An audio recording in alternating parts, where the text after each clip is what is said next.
As a student, you're often expected to tackle multiple subjects, but never taught on how to deal with this workload effectively. Now, you might find yourself overwhelmed, struggling with a lot of assignment due dates, but too little time to work on them. While we can't rewind time to reverse any bad decisions, I'm here today to empower you with tips that will help you efficiently manage your workload of studying multiple subjects simultaneously. Drawing from my experience of successfully navigating the IGCSE examinations, 7 subjects, straight A's, IB diploma program, 6 subjects, 40 points, and now being on the verge of graduating with a BBA degree, I've crafted a comprehensive strategy for you. And just for this, I'd really appreciate if you would hit that subscribe button. I'm really trying to hit 400 subscribers before the end of the year so I can keep making and bringing the great content like this. But if you ever feel like reaching out personally because you want some advice, or you just want to talk, or you have a question, you can always reach out to me on my socials. The link is in the description below. And with that, let's get started.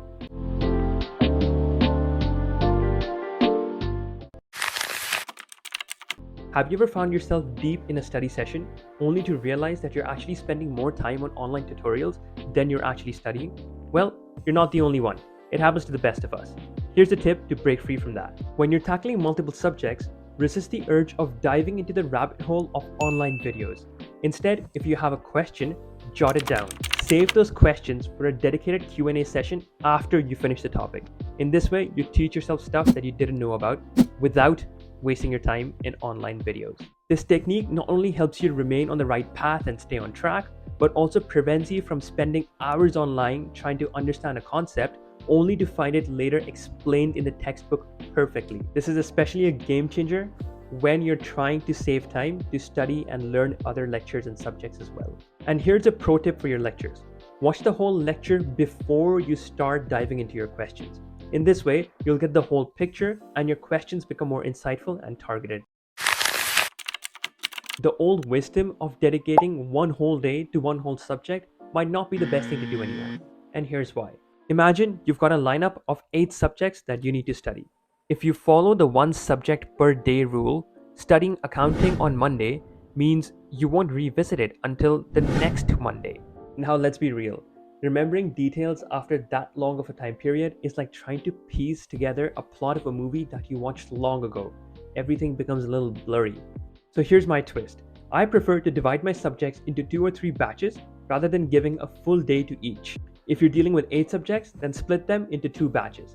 But if you're dealing with anything more than 9, then split them into 3 batches. The magic happens when you study a batch of subjects every day, rotating through them.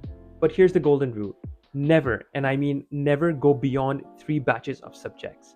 And this is because the risk of forgetting material within 4 days skyrockets, and you do not want that. Now here's the secret sauce. Dedicate the first session to immerse yourself in the subject and the second session to practice questions. And just like this, keep alternating.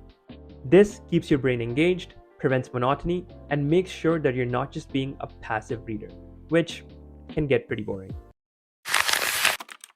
Now this is a juicy nugget, and it's not just my opinion, but in fact this has been recently published in an article by India Today. Now for this, there are 3 main categories to consider. Firstly, we have our memory dependent subjects, then we have our problem solving subjects, and then we have our interpretation based subjects.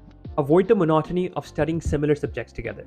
For example, if you're studying subjects like business, economics, and history consecutively, which let's face it, can get a bit snoozeworthy because these are all memory dependent subjects based on a lot of reading, try alternating between the subjects instead of studying all of them consecutively.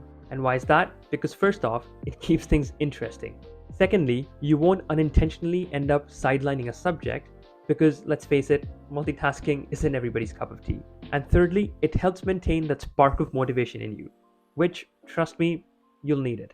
For example, after conquering a lengthy business report, why not switch gears to something like calculus? Fewer words, a different mindset, a perfect mental breather. Unless, of course, calculus isn't made for you, then go into something that's almost as equally refreshing for you. Picture your study sessions as epic quests, each subject a unique challenge waiting to be conquered. Now here's the twist. Infuse some rewards in your academic challenges and study sessions. Set milestones for each subject, and upon vanquishing that academic dragon, treat yourself to something enjoyable. I've talked about study rewards in one of my previous videos about study motivation. Go check that out. Whether it's a tantalizing snack, a quick dance break to recharge your batteries, or a level up in your favorite game, anything can be a reward. Make sure to make it a celebration. After all, studying multiple subjects is not a chore.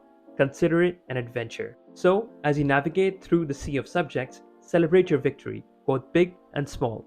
The key is to turn your study sessions into a rewarding escapade. As you conquer the challenges of, let's say, business, economics, or mathematics, acknowledge each triumph. Now I know how important it is for you to plan out your study schedule. Therefore, I have a study tracker for you that you'll absolutely love. To get the study tracker, like this video, subscribe to this channel, and follow me on Instagram. The links are in the description. Then send me a screenshot proof of your YouTube subscription and Instagram follow via Instagram DM. And with that, we've come to the end of this video. Thank you for joining me on this exhilarating adventure today. Until next time, keep striving for excellence, stay curious, and always pursue your dreams. Take care, and I'll see you in the next one.